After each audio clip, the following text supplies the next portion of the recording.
So I'm delighted that you're here. Just for our audience, Maggie Feldman-Piltch is the Managing Director of Unicorn Strategies and founder of National Security Squad.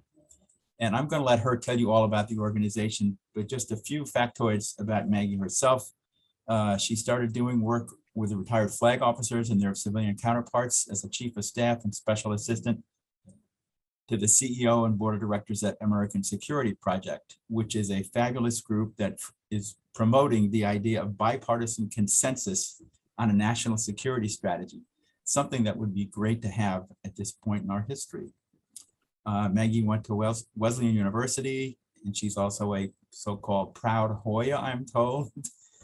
Her master's I'm from Georgetown, and where she attended the Foreign Service Security Studies program. I once taught an adjunct class there, and it's a fabulous program with a lot of adjuncts, Maggie, but you probably know that better than I do.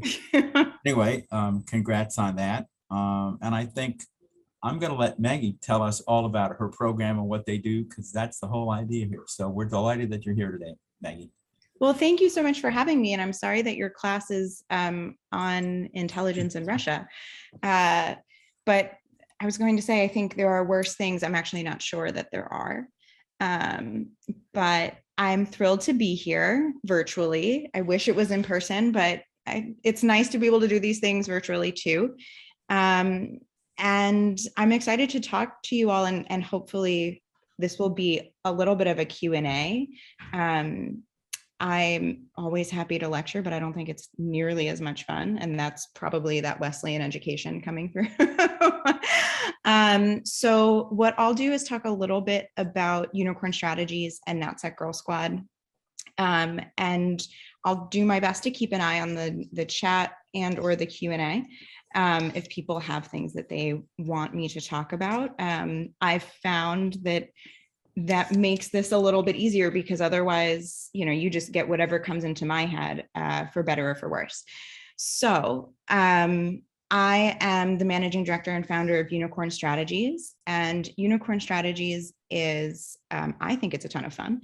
It is a collection of different projects, programs, kind of little mini institutions in a way, that are all national security focused, and are focused on either building or strengthening national security institutions, and democratic resiliency. So the one that most people up until now have known us for publicly is called NatSecGirlSquad.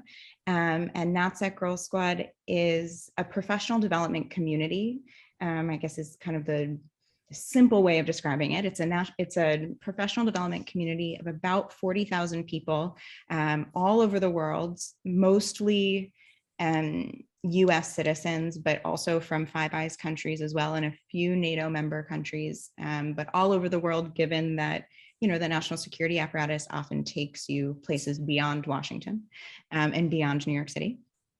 And it started out as a Google group listserv, just a free information sharing tool that came out of me really, really, really loving my job and never, ever, ever seeing any other women.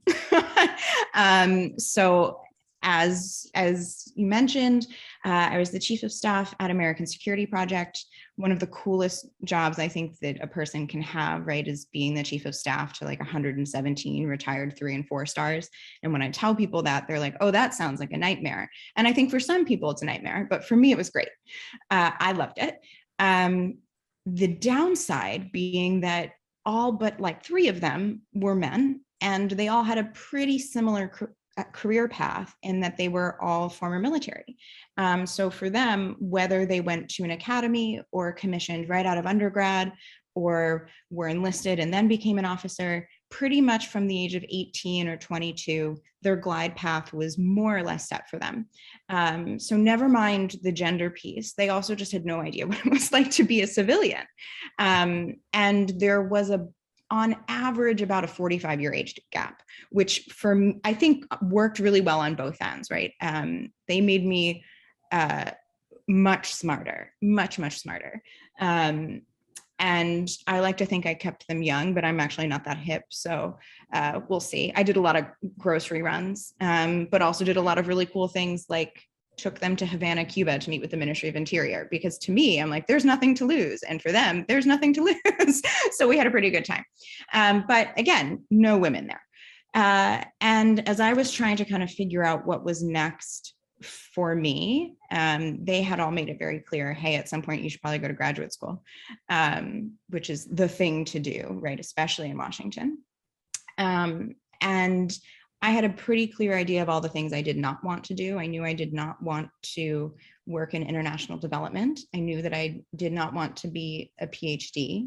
And I knew that at that moment, I was not in the military. I was not in government either.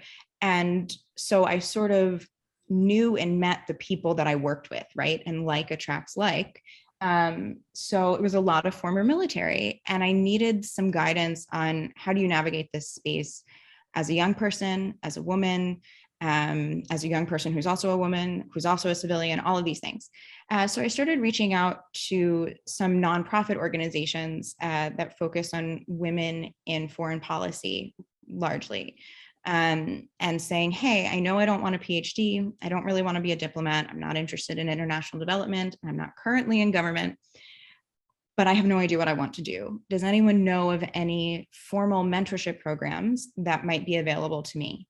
And about 200 people wrote back to me and said, no, but if you find something, please let me know, because I'm also looking for the same thing. And so those about 200 people became the very beginning of NatSecGirlSquad with the Google group listserv, which still exists today. It's called open source because it is in fact that. We do screen a little bit, people getting onto the listserv. We want to make sure that you're a real person, but we don't want the barrier to entry to be too high, because how else are you going to get new people into this space?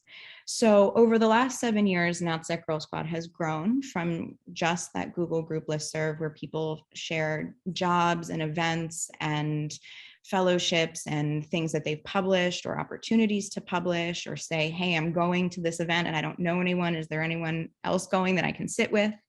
Or, hey, I'm deploying. Somebody wrote this week that they're moving to Mozambique. Is there anybody in NatSecGirlSquad who's in Mozambique? Turns out there is. So they will have a little welcoming committee, which is great. So it's grown from that into really focused on how do we build and support competent diversity in national security and defense. So I think I can't tell you exactly how many events we've done in 7 years, but I can tell you since March 13th, 2020, we've done over 2,000 events, trainings, courses. We've built a secure kind of social media and learning platform called Herd Mentality. It's an app. You can download it at the App Store, or you can access it from your computer. We have a micro certification program that are exactly what that sounds like. We have 4 US-Mexico relations, 1 on counterterrorism studies, 1 on organizational operations, right? Like, how do you just run an office? How do you do things as a professional? And media and public relations in national security. So the US-Mexico micro cert, the first cohort has just wrapped up, and we're actually going to Mexico City at the end of next month, which will be really exciting. And the goal of NatSecGirlSquad overall is, again, really in the national security, defense, intelligence, federal law enforcement space. So the reason I kind of articulate that is it's a big tent and all are welcome. But we are focused on that slice of the pie, so to speak, right? So not as much on foreign policy, but it has really grown into how do we kind of build expertise in individuals? How do we build confidence in that expertise? So how do you know that you know your stuff and also get other people to believe that you know your stuff? And then how do we institutionalize change and make sure that it's sustainable, so that we don't just have a kind of social network of women that all know each other and that are looking out for themselves and for one another, but just that, right? Like, that's not sustainable. So that's what NatSecGirlSquad is. And I'm happy to answer questions about that. or talk a little bit more about some of Unicorn Strategy's other projects and my own career path. I think mine is unconventional, to say the least, most certainly non-traditional, right? I'm not in government. That is a choice at this point in my life. It doesn't mean I won't ever be in government, but it's just kind of not what the universe has in store for me right now. And there's a lot of really cool opportunities that come from that.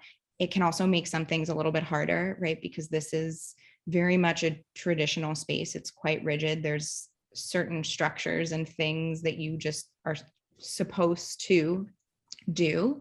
And if you aren't on that glide path, you have to very much make your own way. And that works for some people. It does not work for everyone. So I guess I'll pause there for any questions or anything that's come up so far. So Maggie, since we've paused right here, we want to take questions first on NatSecGirlSquad, and then after that portion, we can move on to some of the other activities you do at Unicorn. Sure, that's fine. Sense? Yeah. Okay, the floor is open. Haley or Olivia, I see you there, but I suspect there are a lot of other folks, so feel free to raise your questions. And you can ask me about NatSecGirlSquad, or you can ask me about something else. What was our organization's assessment on the Russia-Ukraine conflict? So I can talk about that in kind of like the NatSec, or excuse me, the Unicorn Strategies hat. This question, I guess, brings up another point that some people ask about. NatSecGirlSquad is not bipartisan. It is nonpartisan. It is not a policy making, describing, or endorsing organization. It does not endorse or support candidates. It simply exists as a platform. We are focused on recruiting, retaining, training, and supporting. So NatSecGirlSquad, to say what is the NatSecGirlSquad stance or assessment on Russia, Ukraine, would be it doesn't exist. And also there's like 40,000 people, and I'm sure that everybody's got their own. If you're asking what is the Unicorn Strategies assessment, I guess my question back would be, are you asking me what do we think, or what are we doing? And that will probably tell you why I don't work in the IC, and that I'm not really someone that simply assesses. I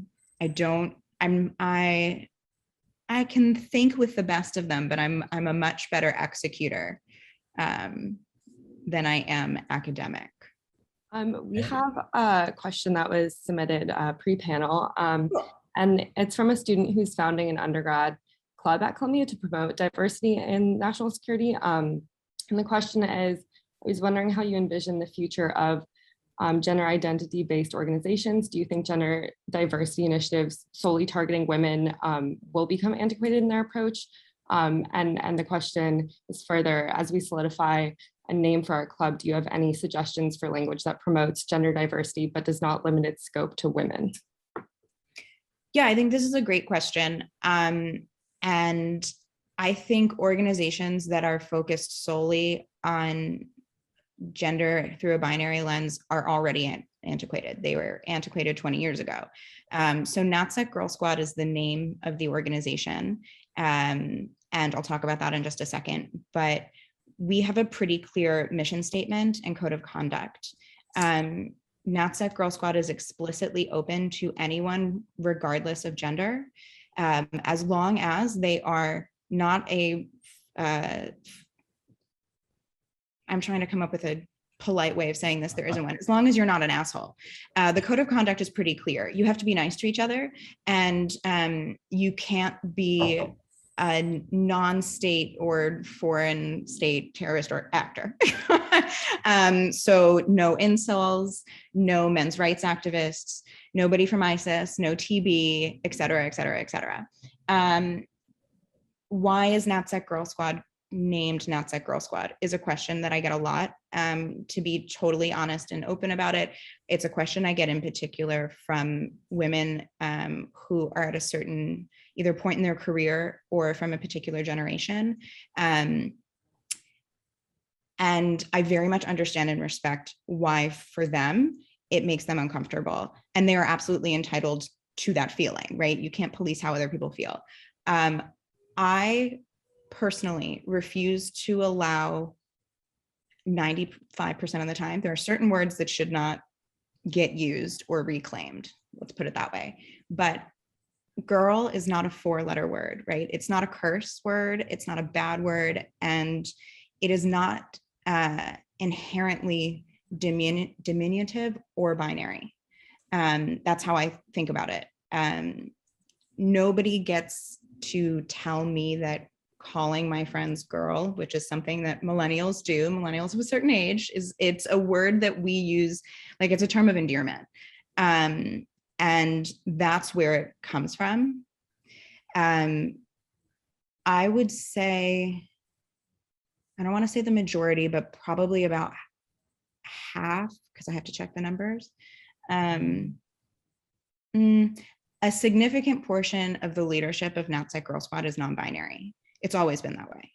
And that's frankly part of why the name is what it is because it's also a call up to different communities that use the word girl.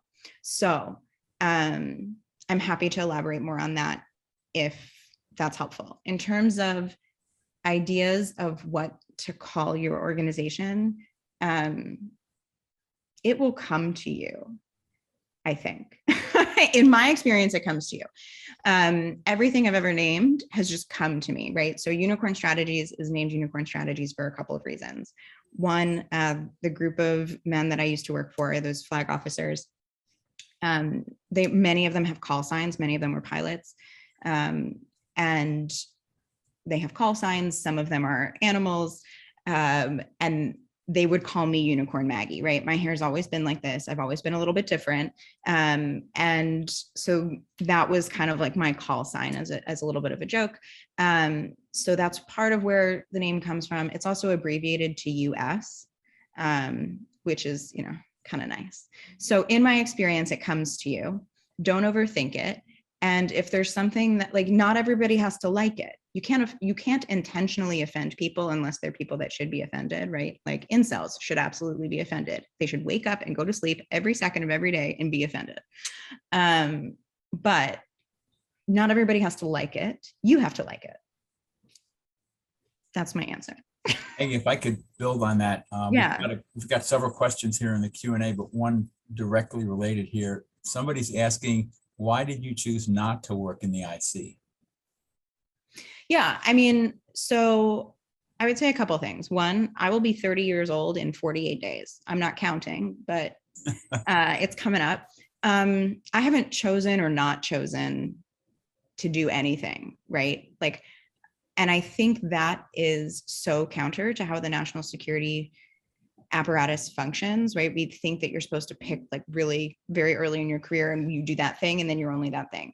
I do not know the future. I don't know what my life is going to look like at 30. I don't know what it's going to look like at 32 or at 57. I have made the decisions I've made based largely on where do I think I can do the most good? Where do I think I can use the skills that I have as effectively as possible to make the world a better place? And opportunities have presented themselves to me, / I've found or made them that have kept me outside of government. And there are days where I think maybe this is the thing that's going to pull me in. It just hasn't happened yet.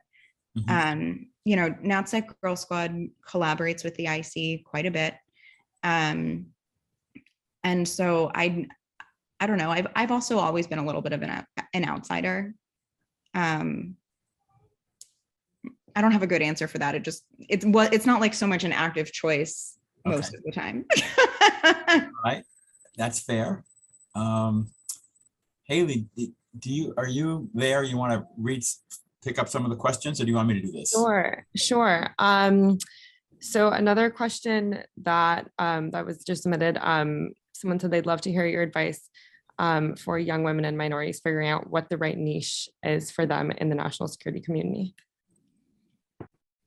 It's a a good question. I mean, and it's a tricky one. I don't know that there is a right niche. I think you need to do what works for you. Pretty early into my career, and by early into my career, I mean like, within the first 6 months, this guy named David, who he was in the first class of PMFs. I'm assuming many of us know what PMFs are. And he was Presidential Management Fellows. Yes. He was my aunt's roommate, and they were PMFs together. And she was I didn't even know this at the time, that PMFs are not just a national security thing. Like, she's in public health and she was a PMF. So they were in the first class of PMFs together.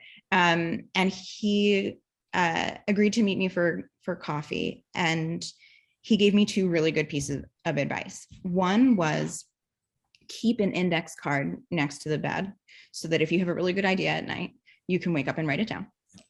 And the other was, decide what it is that you want to be known for, and everything you do should be centered on that. And remember that when you pick what you want to be known for, it doesn't have to be an area of expertise, but make sure that you pick the thing that if somebody asks another person about this thing, that you're the name that pops into their head. And I knew pretty instantly in that moment that what I wanted to be known for was maybe not being the smartest person in the room, but working harder than anybody else, right? That if you wanted to get something done, I was the person that could help you do that. And it did not need to be glamorous. The only thing I can't do is make coffee. I don't actually know how to use a coffee maker.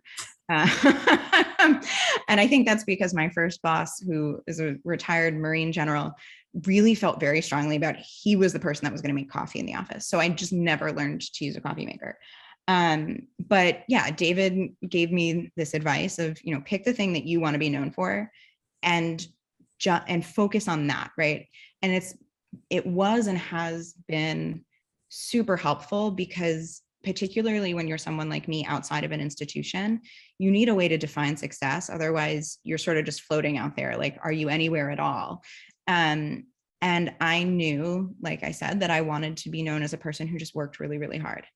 And so that has always been what I focused on, and it's panned out. That is one of the things that I would say the top 3 things that people remember about me or know about me. And a lot of the opportunities that I've had have been because people remember that, right? They say to somebody asks them, hey, do you know somebody that's like a little bit different and works really hard? And they're like, yes, I know the person for that. So I know that that's not necessarily the kind of answer you were maybe looking for, but it's my honest one, because I think also it's a good reminder that, yes, this is a complex and incredibly powerful apparatus, but we all, are sentient beings too, like internal locus of control here, friends. To a certain extent, while we all have different things we need to navigate and deal with, we can decide who we are. So that was the choice I made for myself. And I would say, don't focus too much on what the niche is, just decide who you want to be and be that person. Yeah, that's really great advice. I think kind of going along with finding your niche, someone was wondering how you realized you were interested in national security as opposed to other areas of foreign policy. Like you mentioned, you weren't interested in development specifically.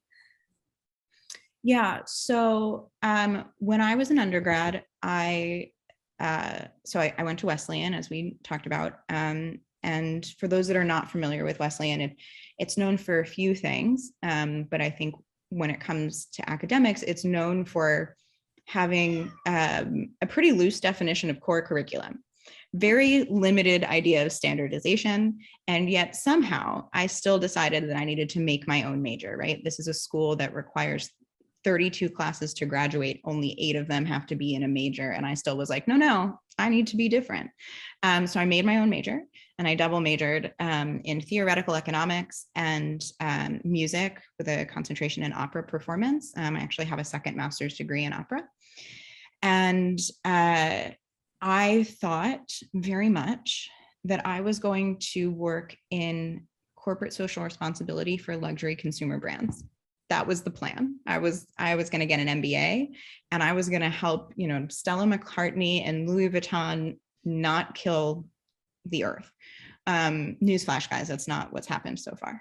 But my really, really, really bad undergraduate thesis is still downloaded quite a bit. Mostly it seems to be by people in Iran, which is fascinating. And in my thesis, which again, not very good, I'm pretty sure I called for a world government. It's a whole thing. And through that process, I knew kind of in my senior year that if I wanted to get into the MBA programs that I was looking at, I needed to work for a few years first. And I grew up not far from New York City, and had lived there in the summers, and I had siblings that lived there, and was like, I'm going to try DC. Also, I had watched the entirety of The West Wing my senior year of college, and was like, oh, I could be Leo McGarry. I could be great at that. So I came to DC. And in my first year, I had a summer internship at American Security Project and ended up staying.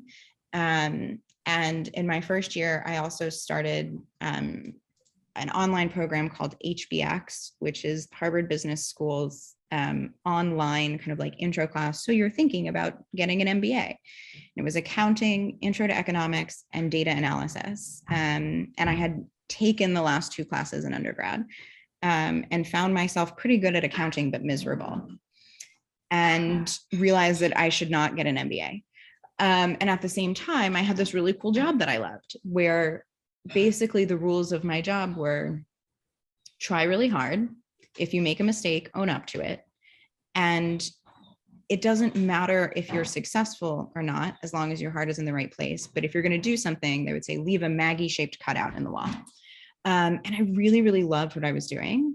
And I found that I had a knack for serving as the go-between for these retired senior military people and the civilian world, which was actually a world they did not totally understand or navigate with great ease.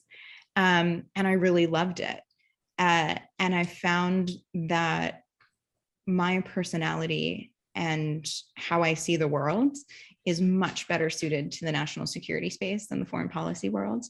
I am the 9th of 11 children. I was the 9 of 9 for a long time. And so when you come from a family that big, you know how to negotiate and you know how to build a coalition. And I know what diplomacy is, and I already do enough of that at home that I don't need to do it at work too. So I felt at home. I don't think I was supposed to feel at home, but I did. And so I just stayed. Yeah, that was really great. We have some more questions I can read from the Q&A box. One student wants to know, she said, you talked a bit about non-US citizens' involvement in American national security. And as a foreign national, I'm wondering what opportunities are available to me in this area and whether I would be at a disadvantage with dual citizenship, even looking at security clearances. So this is a great question, and any good answer, anybody that you ask this to, their answer should be nuanced, right? First of all, it depends on where you're a dual citizen, right?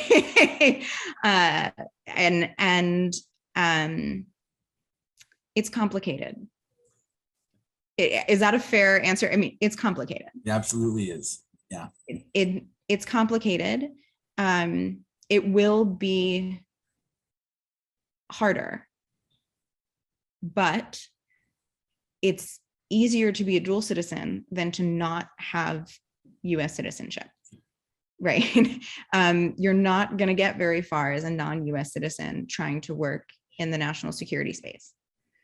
But if you have US citizenship and citizenship elsewhere, it's really going to depend on a case-by-case basis.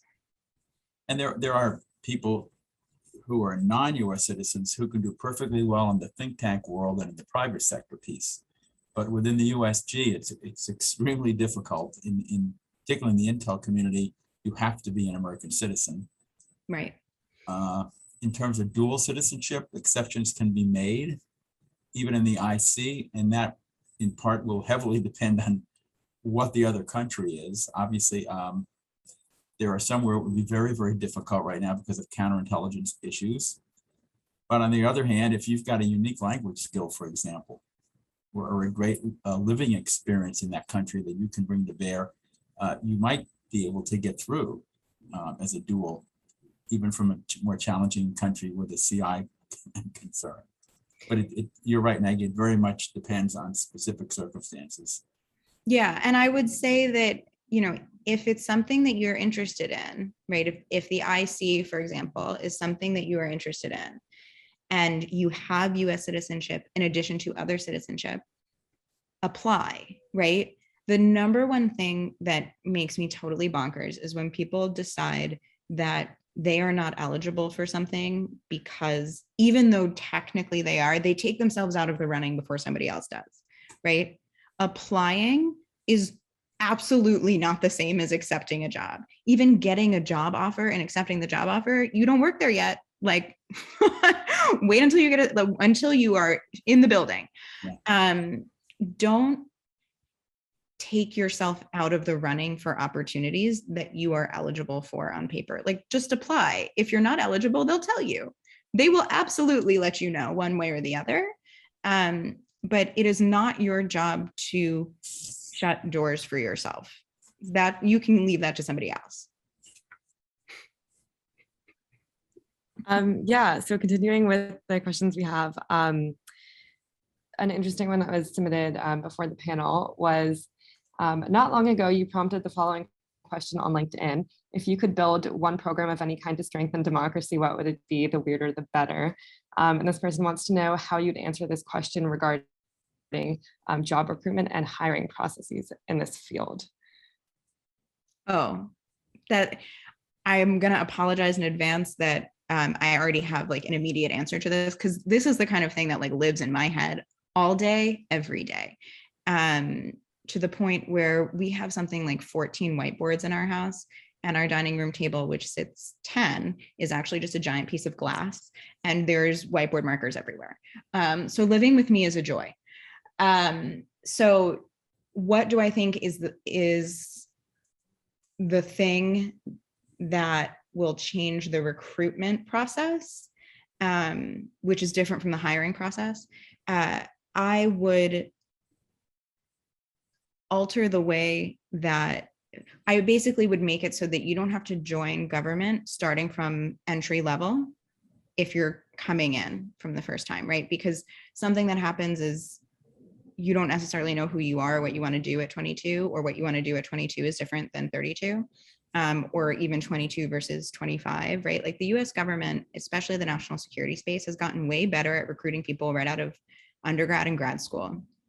But if you're 32 years old and you've had your master's for a couple of years and you've got, 10 plus years of work experience, they're like, it'd be great if you worked here, but you're going to have to take a 50% or 100% pay cut. And especially if you're in DC, that is just completely impossible, right? The cost of living here is not insignificant. So I would count years of private sector, academic, whatever experience towards the calculation of how you enter, especially in the IC and federal law enforcement, right? So some, like notoriously CIA, everybody who joins the DO has to start at an entry level position. Everybody starts at the same, like there's a little bit of variation, but it's about the same pay bracket. Same thing with FBI special agents. Even though the average age of a special agent going through the academy is 32 and a half, actually. So they are very much anticipating, expecting, and hoping that you have previous work experience, but they're like, you're going to make $85,000 a year, which is actually not that much money. So I would change that. And I think that would make a big difference on recruitment. In terms of actually hiring people and getting them in the door, security clearance reform.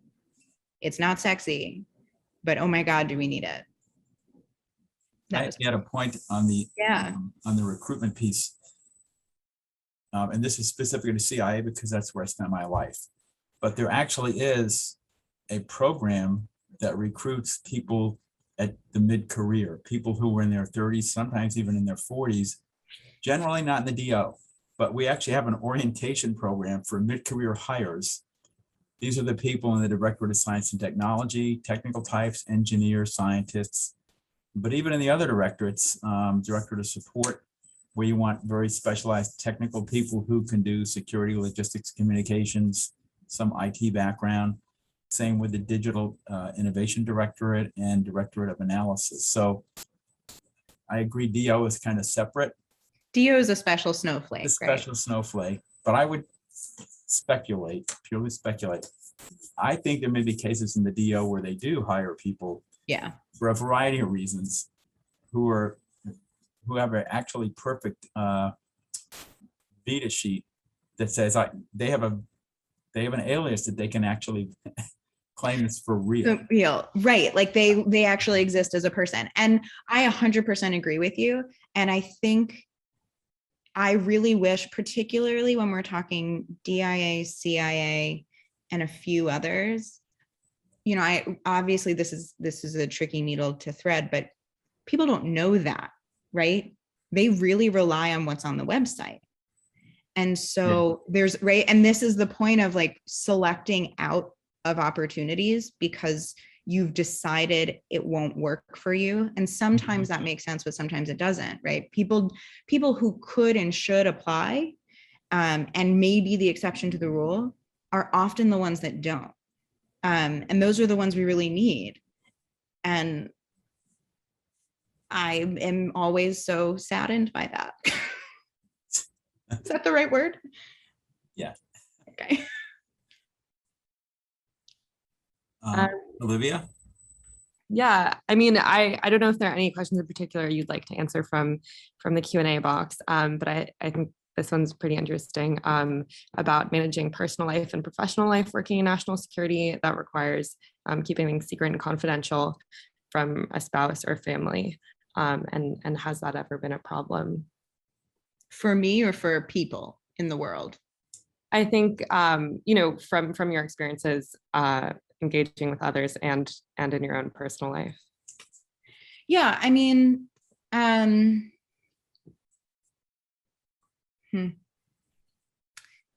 everybody's got a different answer to this question. And that's why it's your personal life, because it's different for everybody. I do think there are trends within each subset of the community, right? So I will say, I guess I don't omit this for any other reason other than it most of the time doesn't feel relevant, but I grew up in this community. I have a parent who was in federal government for many years.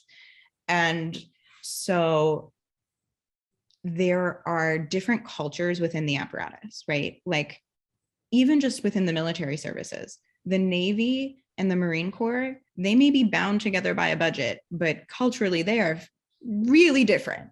And the Navy and the CIA have some things in common because man, do they love tradition, but they're really, really different, right? And even within CIA, right?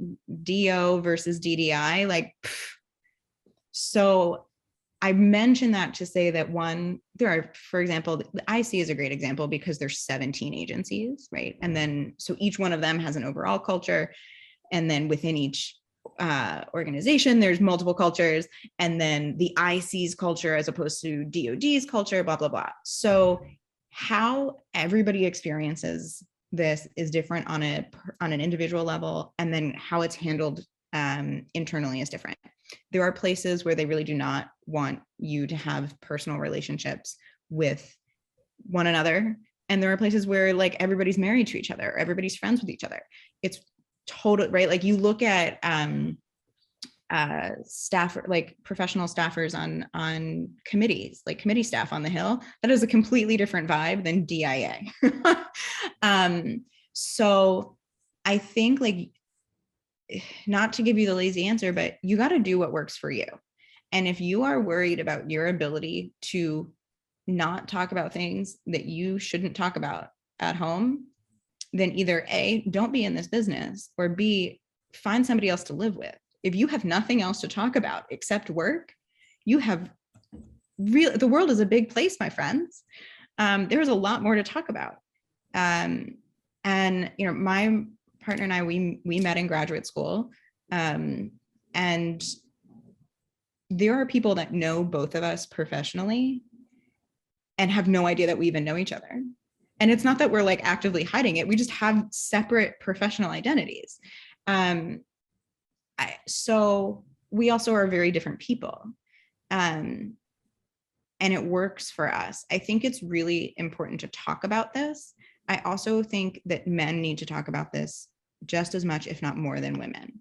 I cannot stand it when people, like, not in situations like this, but people ask me about, like, do I have kids? Do I want to have kids? All of these things in settings that are different from this, right? Where it is not at all relevant. And I'm like, would you ask a man that? Probably not. I have a friend who is quite senior in the national security community, and she was interviewing for a job, and it was between her and another candidate. And the interview panel asked her about how she planned to take care of her children if she were to get this job. Right? And I'm like, this woman was Senate confirmed. Like, is that actually relevant? Because if first of all, her children are however old they are, and they are still alive. She and her family have kept them alive for however many years she's been doing this. So was it relevant?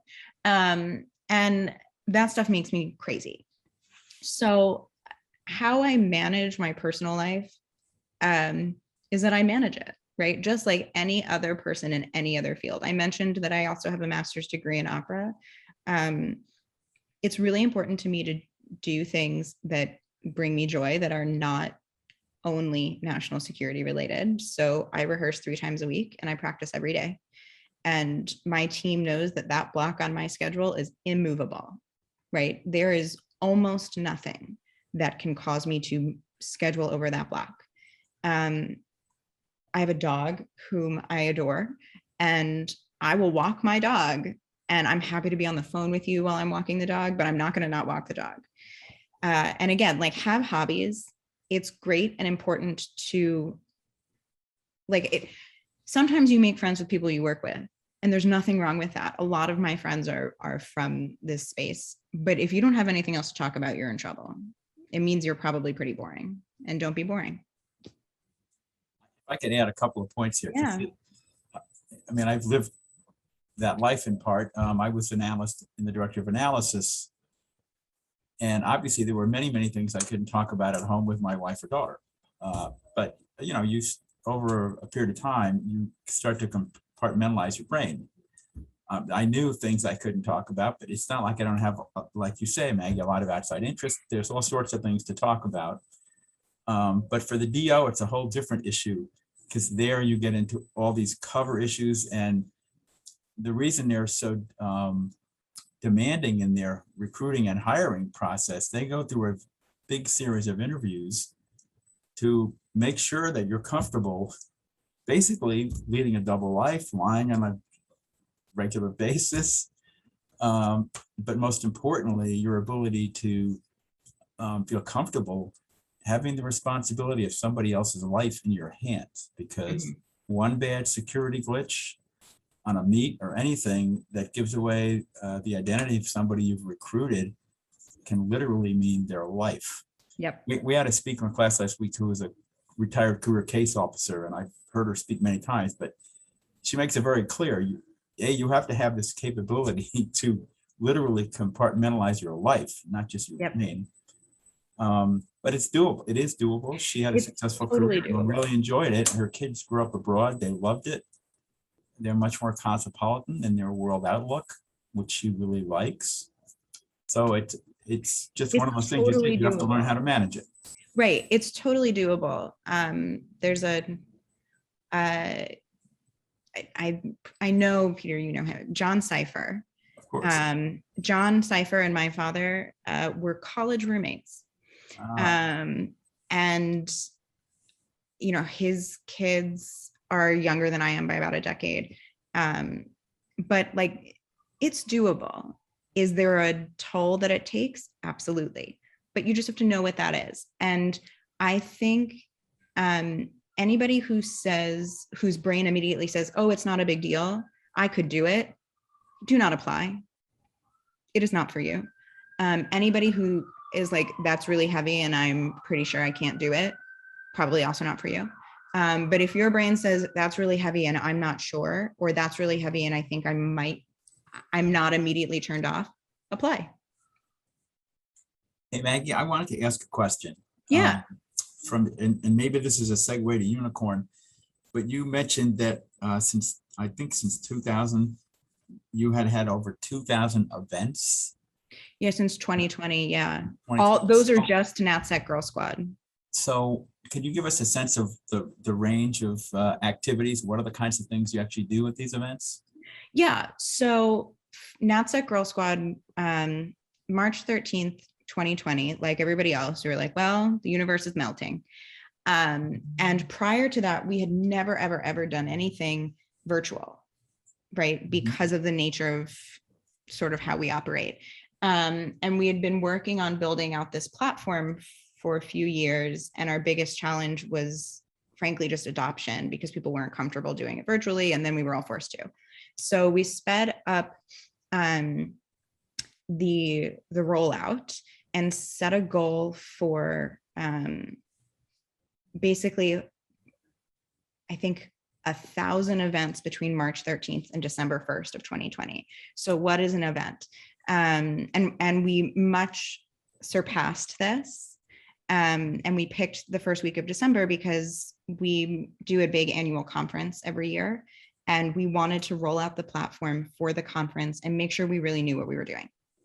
So events are anything that the community wants them to be. So the way that it's set up to host an event for NatSecGirlSquad, you go to our website, natsecgirlsquad.com, or if you're a member, you can go to the website or navigate through the app. And there's a scheduling widget. And basically we have a Zoom, a WebEx, a Teams, a Google Hangout, and like something else that are all embedded within the platform. And people can host anything from happy hours, virtual happy hours, to there's like body doubling, right? So for people that are working from home and are feeling super isolated and just want to have like other people on, you know, on screen while they're sitting there doing whatever it is that they're doing. We do panel discussions on Russia, Ukraine. We've done, we do salary negotiations. We have a partnership with a company called LaFleur that is a clothing company for like workwear, and the majority of it is machine washable as opposed to dry cleaning, because dry cleaning is expensive. So we have a partnership with them where you can do virtual or in-person styling, and we'll also match you with a mentor. So you can go and figure out like, what should you wear to your briefing or your job interview? And then Corey Shackey will talk to you about your life. So we do a little bit of everything, and it is entirely driven by what the community wants. Your member. Yes. Any member can propose an idea and organize an event. Yes. There's language, like conversation hours. I think there's like 6 of those a week. There's a daily meetup on Peloton, both the app and the devices. We've done, we're going to Mexico City, right? That will be our first. What happened on this trip to Mexico City? Are you lining up meetings with people in the national security space there? Yes. So we are doing it in collaboration with the U.S. Mexico Foundation, and it is explicitly focused on strengthening the relationship between, you know, national security, homeland defense types on both sides of the border. So we will meet with elected officials. We will meet with the National Guard. We will meet with a private crypto exchange. We will meet with basically like their equivalent of like the FEC, right? The Federal Elections Commission. And we're focusing on security, energy, migration, and trade on this trip. So somebody asked, and I don't know who can do this. I'll ask maybe Haley or Livy, that Maggie, they want to have the website you talked about. I'm guessing they're talking about herd mentality. Is that the one? Yeah, so that's the app. So our, like the NatSecGirlSquad website is NatSecGirlSquad.com. And let me see if I have the ability. Yes, I will throw it in the chat right now. Cool. Thank you. Thank you. Yes. And to get access to herd mentality, you can, there are two ways. Most of the time people purchase a membership. So membership starts at $20 a year. And you will fill out a form when you're purchasing your membership, and we will put it through a screening process called GHOST, which stands for Giant Oak Screening Tool. Giant Oak is a company that we have a relationship with. One of their board members, their founders on our board, is on the board of Unicorn Strategies. He's a former professor of mine. And they have a tool called GHOST that they use with DOJ, DHS, and some others, and a lot of banking institutions, frankly. And it is more machine learning than AI. So it gathers, in our case, publicly available information only about an individual and spits it out back to us. And it tells us on a scale of 1 to 10, how derogatory is the information. And on a scale of 1 to 10, how likely is it that the person we're searching for is the person whose information we're getting? We review it to make sure that people aren't men's rights activists, incels, bad actors of another kind. And then assuming that they are not, we onboard people onto the platform and the information evaporates. It's not stored every end. And on herd mentality, everybody owns their own data. There's no back end, no nothing. So you mentioned a variety of activities, and just for kicks, I have to ask, so could somebody in the group say, I want to have a group discussion about how to improve my briefing skills, or how to better dress for work, or where do you all get of those are ideas things we've for- done. Okay. Those are all that we have a briefing class that happens pretty regularly. We also try whenever possible to record, whenever possible and appropriate to record. And there's a whole library on herd mentality. Some of them are publicly available on the website too. So that if you miss something, or we did something, a year ago and you're like, oh, I really want to go back to that. Right. You can. So yes, we do a lot on briefing. There's like a general briefing one, and then there's, briefing by agencies and departments. We have one on writing an op-ed. There's a lot on there. It's really skills based. And then there's also, people posting pictures of their dogs. So it's a good mix. So if I could add a quick thought, I have so many funny anecdotes, but I think earlier on you mentioned the whole issue about dressing and clothing and all this. Yeah. So the agency is notorious for having, in my view, pretty boring dressers. And so I've heard about that. My daughter came to my promotion ceremonial an eternity ago, and she had 2 or 3 comments, but the first one was, how come it's mostly men in this room who got promoted? And then the second one was, God, where do these guys learn how to dress? Because they're the most boring dressers. And so I had to laugh because clearly I'm one of them. Yeah, it's good to know that about yourself, though. Well, no, I do. So I try to get tips from my daughter and wife about ties and things, although I generally ignore them. Once in a while I get daring. But the real story I wanted to convey, we used to have a pretty famous lawyer who recently passed away named John Rizzo, who was the best dresser in the agency. And every day he had in my view, particularly wild, flamboyant clothes. I mean, pink socks to go with a pink tie, And he had a Oh my God, the fact that that is flamboyant to you just makes me laugh, but yes. It just, well, for me, because I'm so Yeah. bored. But at any rate, when at one point, before he retired, we all were pretty active contributors to the combined federal campaign, a very worthy cause. And John actually put out a series of his ties on a table. And they had an auction for John Rizzo's tie collection. He had like 12 ties out, and people That's put a lot of amazing. money out there just to be able to say, I have a John Rizzo tie. So That's awesome. We actually have a sense of humor sometimes in the agency. You guys get a bad rap and you're pretty okay. Yeah, I think we're okay, but I'm biased, of course. At any rate, I just wanted to work in. So, I think that's a good point, right? Like there's actually room for a lot of different flavors of ice cream in this world. Yeah. I think a good follow-up to that and the discussion of professional identities is someone asked, how would you describe the different cultures at various government agencies? Wow. Okay, so there are a lot of them. There are a lot of agencies. When I first was in grad school, so I wrote 2 theses in my master's program, which I don't recommend and was completely unnecessary. But basically, I wrote kind of like an outline of kind of my vision for NatSecGirlSquad and why I was doing it. And then I wrote like a thesis. And there's this fabulous Rand report turned book called Masks of War. It's from like 1982. And it is about each of the military services. And I wrote specifically, and I find, and it's about military service culture. And I find that really interesting, I think probably because of where my career started. And I love people watching. I love puzzles. So it's all good fun to me. So I wrote about the origin stories of each of the military services and how it impacts or shapes kind of their budget making and policy making processes. So you've asked the right person this question.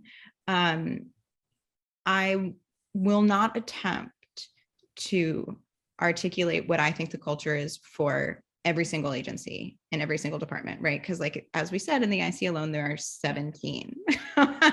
So what I will do is give you a like hot take 1 sentence on each of the 4 military services.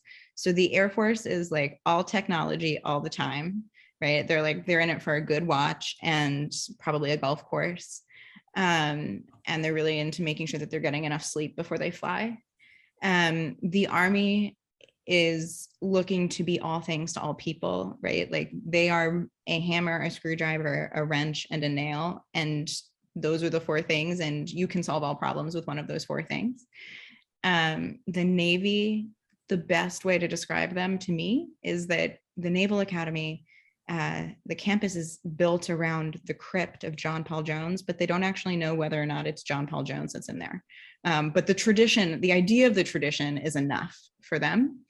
And then the Marine Corps is like this really weird kind of combo of love of tradition, but also a cult, and being really proud of its ability to do more than what you've asked of it with less than what you've given.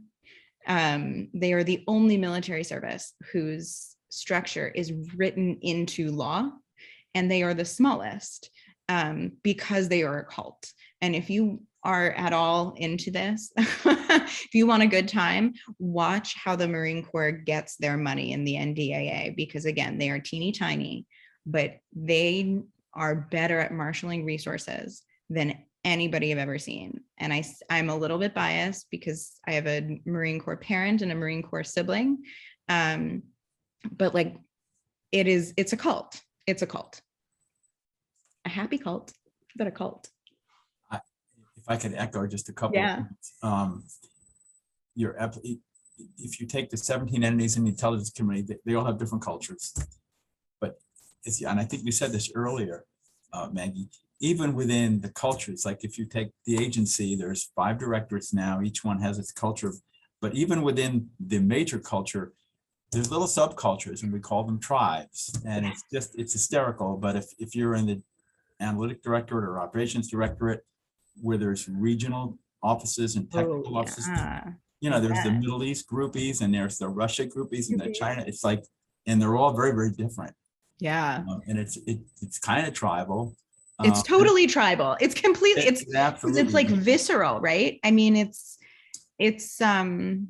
But the fun is when they cross path, when they cross cultures. Like if you move around, it's fascinating because you suddenly recognize how insular your little silo was. And there's a whole new world out there. And we promote that a lot to get people out of those silos for that very reason. There's a lot of benefits to, having cross-pollination of the cultures. And I would say, again, like I had, we all have preconceived notions and biases. It's part of being a human being. And a bias is not inherently bad, it just is. And so, for example, I had some biases about DIA and then found myself working with them on some projects and had to deal with the fact that, maybe calling them the JV was not totally fair. Maybe, like, I don't like being wrong. I'm wrong all the time though. And so it's right. Like then the culture that you were brought up in, whether it's literally right, like how you grew up or where you started your professional life or who you're surrounded by, reinforces biases and also makes new ones. And so one of the things that has been kind of like the greatest joy for me is, I don't know how many, this was huge at Georgetown. I'm not sure if it's a SEPA thing, Dungeons and Dragons. Do people play D&D? I don't know. Haley, Olivia, have any thoughts on that? Do you guys play D&D? In the audience here? I don't have any personal experience, but I have met them.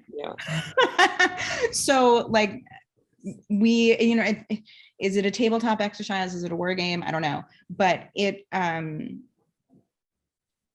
I play D&D and it's a really good way. It brings together lots of different people and you build some really useful skills. And a good chunk of my time the last couple of months has been spent evacuating and resettling a group of Afghans that I have a relationship with. And everything that the reason it worked is because I did it with my D&D group. And we knew each other in that context, and it made the problem solving and the thinking on your feet, all of these things, and knowing how to navigate in between the cultures and understanding, depending on the institution and the individual you were dealing with, what buttons to press, was really, really useful. Haley or Olivia? I know you have questions. Yes, we have quite a few more. One of them that was submitted before the panel was asking if you could speak about the difference between creating change from the inside versus the outside of organizations and institutions, and what your experience has been like, particularly with opaque national security organizations. Yeah, this is a good question. There's a time and place for both, right? And I think one of the best parts about getting a little bit older and being alive a little bit longer is that when I opt for one over the other or both, and the mix, right? How much of one versus the other shifts over time, because you get new information, you get more information, things change. Also, I would say that the world is a fundamentally different place than it was 7 years ago. And when NatSecGirlSquad started, there were other institutions, there were other organizations doing this work, but there are many, many more now. The fact that the defense innovation space, each one of those itty bitty little organizations, has been hosting a diversity, equity, inclusion, and belonging seminars all week. That wasn't around 7 years ago. And I used to get laughed out of DOD, right? That's not the case anymore. And that's great. So generally, my rule of thumb is that there is so much potential for the world to be a better place than it is, that whether you are inside a system or an institution or outside of one, there's still change worth making. I am not a fan of change for the sake of change. I also get really frustrated by this focus is on disruption, or the idea that innovation is inherently disruptive. I personally am a builder. I like building things. I know people who like breaking things. It is a different skill set. It is equally valid and useful, and there's a time and place for both. I personally am a builder. There was a time in my life where I thought maybe I was a breaker, and then I was like, oh, I hate this, because it didn't for me use the skills that I had the way that I wanted to use them. So I think, like, again, this is a really good question. It's tricky to answer though, because it really does depend on the situation. So I mentioned the Afghanistan stuff. In my whole life, if I thought that I would have had that experience as a civilian on the outside in a completely volunteer capacity, no, never in a million years. And I learned a lot from the experience, both good and bad things. It has fundamentally changed how I think of institutions, or specific institutions, I guess, and how I interact with them. And it has required me to be on the outside, pushing on the inside, right? But I think it's really, really brave for people to ask for help, particularly in the national security space, right? Particularly where in pop culture, in media, whatever, like there's always eyes on us. And so if somebody from within an institution has the guts to say, like, we're not good at this thing and we need help, be their friend. Like, you don't need to shame everybody all the time. Sometimes people and institutions should be shamed. Sometimes you can just help them fix it and nobody has to know. And both have value.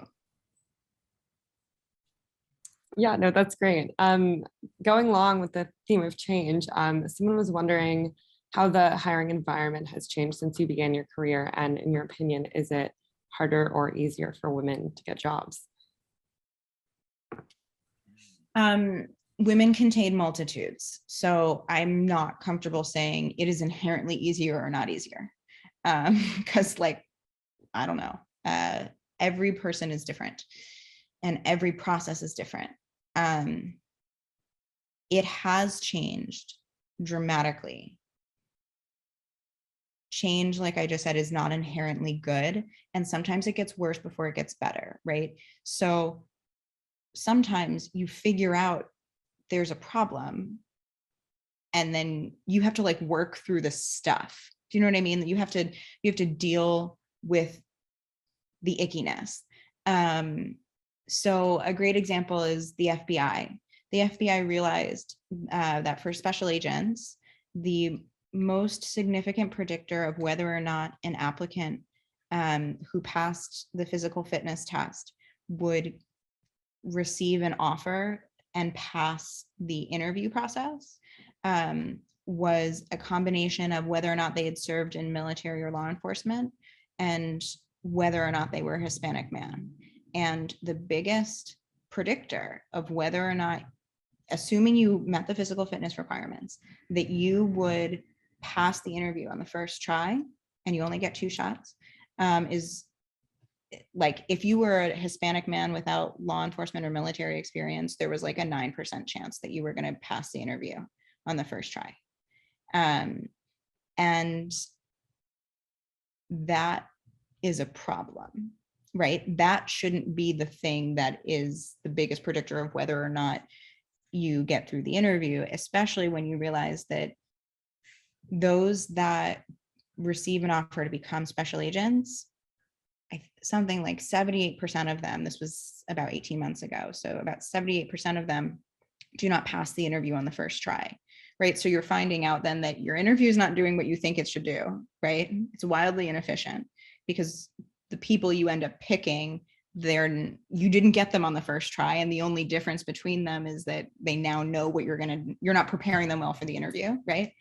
And if you are a Hispanic man that hasn't been in the military or law enforcement, you're probably not going to get picked on the first try. And how many of those applicants actually resubmit a second time, right? Why would you go back to somebody that told you no? And then what are the implications for federal law enforcement to not have this really important group? So the FBI knows this now and is actively working through what to do about it. And they're going to be bad at it for a while, right? Like, so one of the things that they've apparently been looking at is lowering the physical fitness standards in order to get through, to have more people interview. And I'm really bothered by that, because I'm like, no, you have enough people making it to the interview. The problem is the interview. Don't increase the number of people interviewing, fix the interview. But they have to work through that, right? You have to try different things. You have to identify different leverage points and attempt different interventions and try and see what works and realize that you're going to be wrong. You're going to mess up, and it stinks. It's awful. But I would say overall, it is better. There is an increase in just like general awareness, right? So another IC example, NGA, for a really long time, if you submitted your resume online, the system that was being used to read resumes couldn't read certain fonts very well, but they never told anybody this. So there's like a whole bunch of, like, Calibri was one of the fonts it couldn't read, right? Which is like the standard resume font. It's the standard font on Microsoft Word. So like all of this is ridiculous, right? So they know that now and they fixed it. So it's getting better.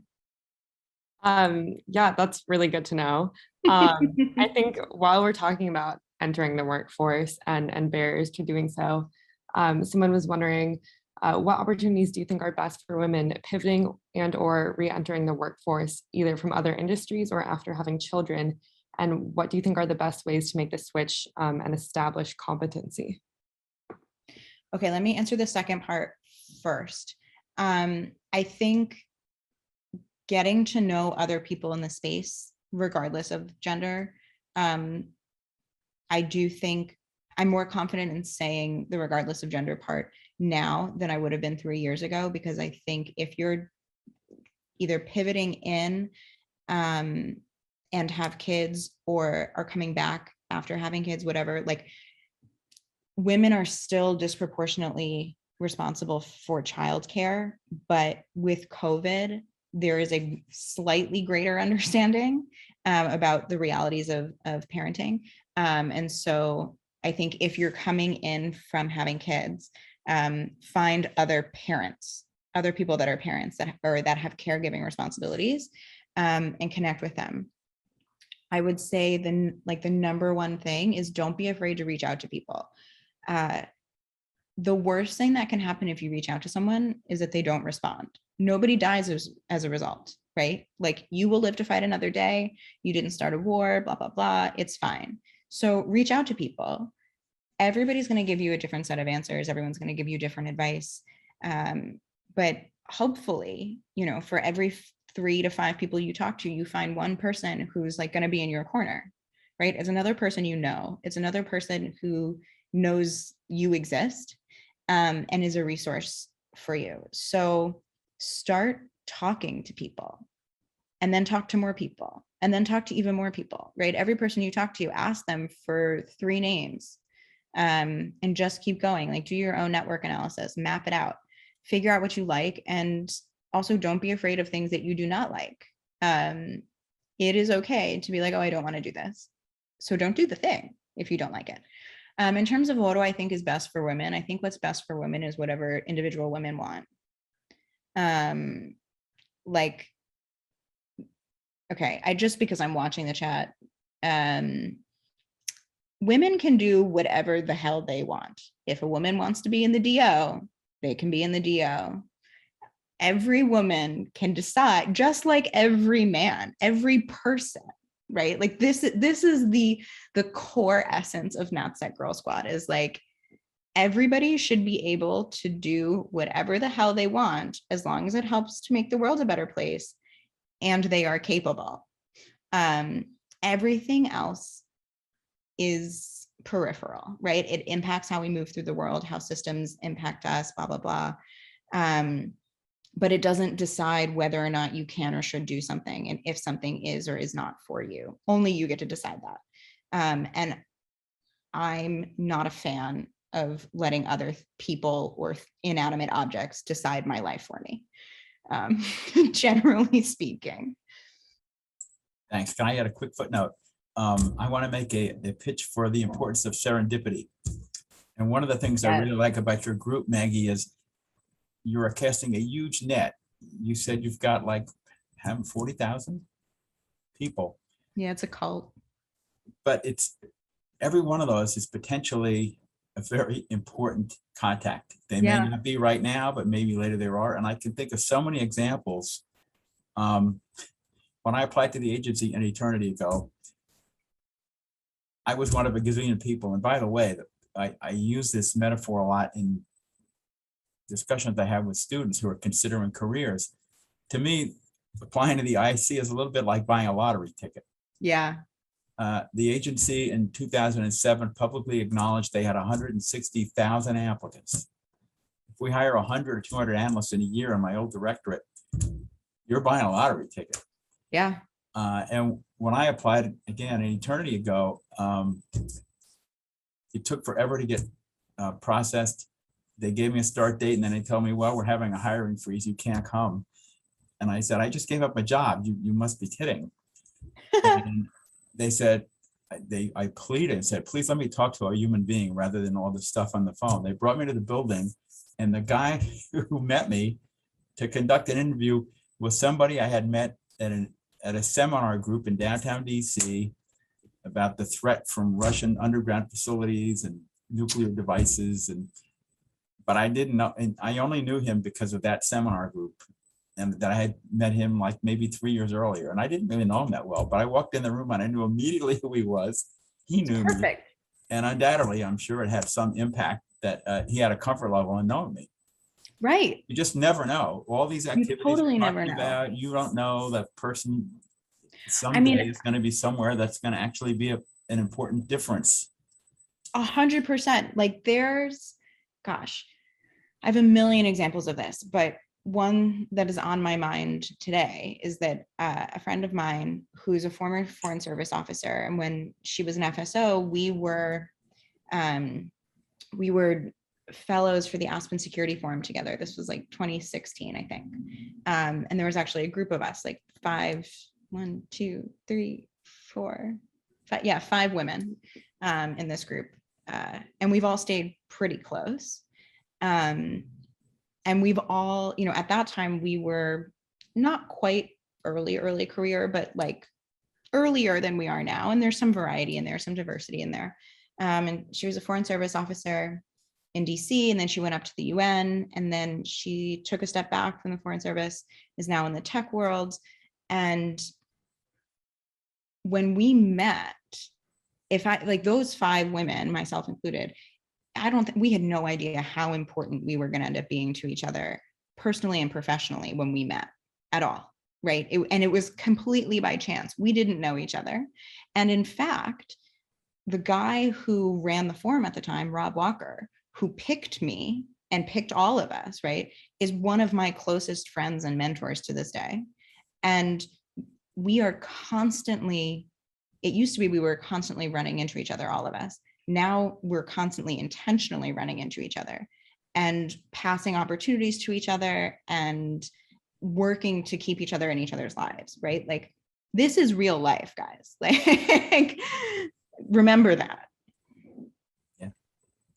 Yeah, we have maybe time for 1 or 2 more questions, but I thought this one was interesting.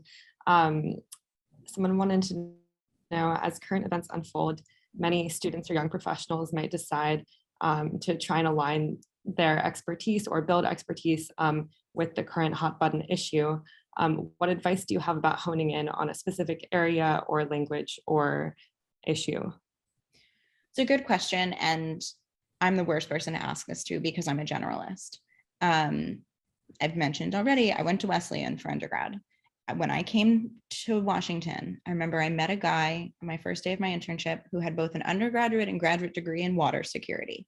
And I'm not saying that it's not important, but I had never, ever met someone like that, right? The thing that has served me the best, keeping in mind my personality and how I view the world, is my liberal arts education, right? Going to Georgetown was fabulous, but I didn't take a single government class at Wesleyan. So like, that's what Georgetown was for. I sort of specialized at Georgetown, right? I focused on strategy and policy. So like, no, not really. It was not really specializing.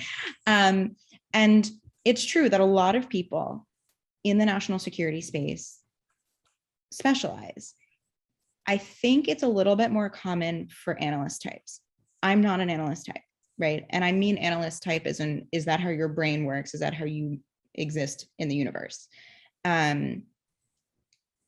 I think what's most important, and I'll talk about languages second, is the ability to think critically, the ability to assess, evaluate, and organize information, the ability to learn, and to be resilient. That is going to be what serves you rather than being reactionary, right? I did not know anything about, hostage negotiations until I did 2 of them. Like, you don't take a class on that, team. You just figure it out. In terms of language skills, so that's something that I really, really wish I had. It doesn't, and a lot of my kind of fellow musician friends, it comes to them very easily. It does not come to me as easily. It comes much easier to my partner, and he speaks like 5 languages. And I'm like, wow, that's really great for you. If you are someone that has the ability to learn languages, that's the skill, right? Like the IC and DoD, like that may be the thing. A specific language may help you get in the door, but it's the ability to learn languages that helps you grow a career, right? So if you are someone that speaks Russian, or God, if you are someone that speaks Finnish, okay, and you are a native English speaker, that means that your ability to learn languages is really high, and they're going to see that because they'll train you. Yep. So go for it. Spanish is also really important. It is totally underappreciated. Haley, did you have one more question, or are we close here? I could ask one more if we have time. So someone asked about an echo chamber mentality in government agencies, and how you think the exchange of ideas flows through these places, and what are your experiences with it? Every single agency is different. Every column within each agency is different, right? And I think it's really helpful to know and understand individual cultures and systems before you interact with them, but don't force everything into a pre-existing understanding, right? Like you need to allow for new information to change how you view and understand a place, right? So I gave the example, hello cat. This is our cat, aptly named Cat. And I mentioned DIA, right? I had a vision of DIA in my mind. Whether that's true, I'm sure that it's true. I'm also positive that other things are true. So I think it kind of, in a way, comes down to the golden rule, like treat others the way you want to be treated. And remember that people that work in government are also people. And that institutions, like the economy, is actually like a series of people, right? The economy is a bunch of aggregated transactions. It's not a giant green monster that lives under your bed.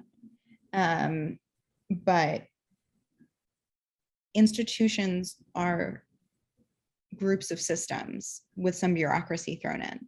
And if you go into it as hoping and assuming that everybody wants to do the right thing the right way at the right time, but also willing to understand that everybody comes to the conversation and the table with their own biases and motivations and the things that they need to protect, right? Like at DoD, I would always recommend looking at the budget and figuring out who's funded to do what, because that where you put your money is where you put your priorities. Like understand the framework, but don't force, don't cut off your arm just because it doesn't fit in it. Well, I think we're just about there. It's 1:30, and I'm happy to have everybody else stay if you want to stay. Although Maggie, I don't want to impose on your time. I've got another like 7 minutes. Okay. I've got to run to a Ukraine meeting, believe it or not. Godspeed. But Maggie, I want to thank you so much. Yeah, thank you for having me. This has been terrific, and I love the concept, and I love well, just the wide range of activities that you want to take with this group is fabulous. Particularly, I like the skills development and the networking piece. So then you should come and teach a class and come to some. I'll make everybody write. The one category you left out, I was going to beat people up on was the writing skill. It was the right. Okay, so this is how you know that it's the thing that I stay away from the most. Really? Yeah, and it's actually one of the things that I set for myself for 2022 is, because I have such an easy time communicating other ways. And I'm a decent enough writer, but some of my friends are really exceptional writers, and it comes so easily and quickly to them. And I look at them and I'm like, oh, that's not me. So I've kind of not been doing it very much. And I was like, all right, 2022, we're going to face our fear of writing. We're going to sit down and write things. So stay tuned and see if I'm at all successful in that. Wow. I love writing, but you have to work at it all the time. Yeah. It seems very, very hard. Yeah. Very hard. Well, I want to thank you again. This has been great. And thank you for having me. Hopefully we can have you back sometime again. Yeah, absolutely. And ideally anytime. In person. It would be great yes. if we could get you in person sometime. And that would be great. I have not been back to New York since the before times. So hey, one last thought. You mentioned the Dungeons and Dragons. There's actually a store, and I forget the name of it. Ingrid, you might know it. There's a store on Broadway. It's a game store, and you can buy every board game that ever existed. But more importantly, you buy space. You go in there and you rent a table for a couple of hours or all afternoon, and you find fellow players for any game you want to play, and they play. That is 100% my, yes. You need to go there. Ingrid, do you know the name of the store? What is it? Yeah, I think it's Hex. That's it. Yeah. HEX. Yeah. Perfect. I walked in there and I just, first of all, I love all the old games that they still have, like really old versions of Clue. Oh my God, that's awesome. Take your pick. But that's people perfect. in there, it's a wide variety of people. It's just a howl to go in and watch. Oh, I love that. We'll have to get you up here. Yes, please. I would happily, and I'm sure the rest of my D&D group would happily oblige to, because we're all a bunch of national security nerds who all work in different little circles and wouldn't otherwise have any interaction with each other. And it's a really good time. Well, if you come up, we'll make sure we'll take you on a field trip. Thank you. Go play for a while. Oh, thank you. Thank you. Thanks again very much. Thank you. Yeah, thank you so much, Maggie. Of course. Thank you for having me. And I hope everybody has a good weekend. Have a great day. Bye. Take care. Bye-bye.